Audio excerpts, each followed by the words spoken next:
Imagine that you could travel to the farthest reaches of the universe and see what it will look like in the distant future. What would you find? Would you see stars and planets, or darkness and emptiness? Would you see life and civilizations, or decay and extinction? Would you see hope or despair? The answer depends on how far you go and how much you know. The universe is a vast and beautiful place, full of wonders and mysteries. It is also a place of constant change and evolution. Everything that exists today, from the smallest atoms to the largest galaxies, has a history and a future. And some of these futures are more surprising and extreme than you might think. Stars are the most visible and familiar objects in the universe.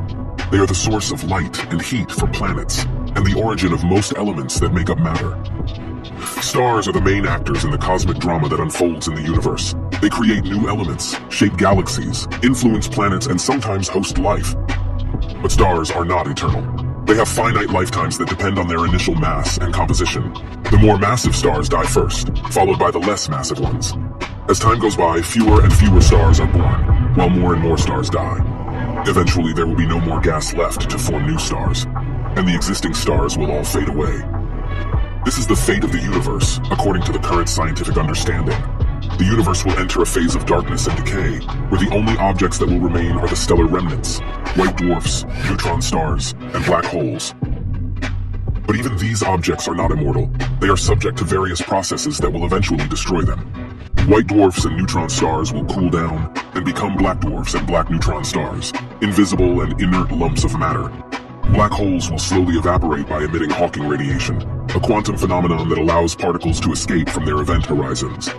These processes will take an extremely long time, much longer than the age of the universe so far. To give you an idea of how long, let's try to compress the time scale of the universe into something more manageable. Imagine that 1 second represents 120 trillion years, which is roughly the time it will take for the last stars to die out. This means that 1 minute represents 7.2 quadrillion years. 1 hour represents 432 quintillion years. 1 day represents 10.4 sextillion years, and 1 year represents 3.8 septillion years. Now let's see how long it will take for the stellar remnants to disappear. A typical white dwarf will take about 10 circumflex 15 years to cool down completely. On our compressed timescale, this is equivalent to about 8 hours. A typical neutron star will take about 10 circumflex 19 years to cool down completely. On our compressed timescale, this is equivalent to about 3 years. A typical black hole will take about 10 circumflex 67 years to evaporate completely. On our compressed timescale, this is equivalent to about 10 circumflex 50 years. This means that if we start our clock at the Big Bang, the first stars will appear after a few milliseconds, the Sun and the Earth will appear after about 0.1 seconds, human civilization will appear after about 0.2 seconds, and the last stars will die out after 1 second.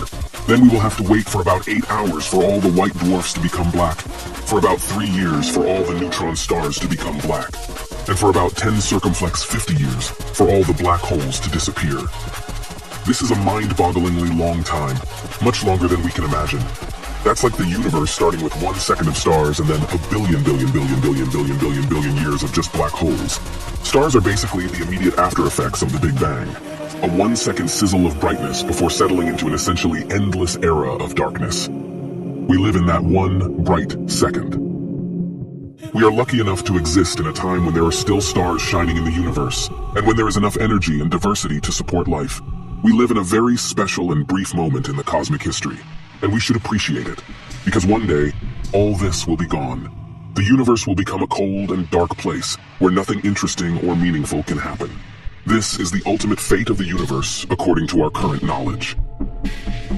But is this really how it will end? Is there any hope for a different outcome? Is there anything we can do to change it? Or is there something we don't know yet that could alter this bleak scenario? These are some of the questions that scientists are trying to answer by studying the nature and evolution of the universe. They are looking for clues in the cosmic microwave background, in distant galaxies, in gravitational waves, and in quantum physics. They are also exploring different theories and models that could explain some of the mysteries and puzzles that still remain unsolved. For example, what is dark energy, the mysterious force that is accelerating the expansion of the universe? What is dark matter, the invisible substance that makes up most of the mass in the universe? What happened before or during the Big Bang? What is inside a black hole? And what are the ultimate laws of nature? These are some of the most fascinating and challenging questions that humanity has ever faced. They are also some of the most important ones.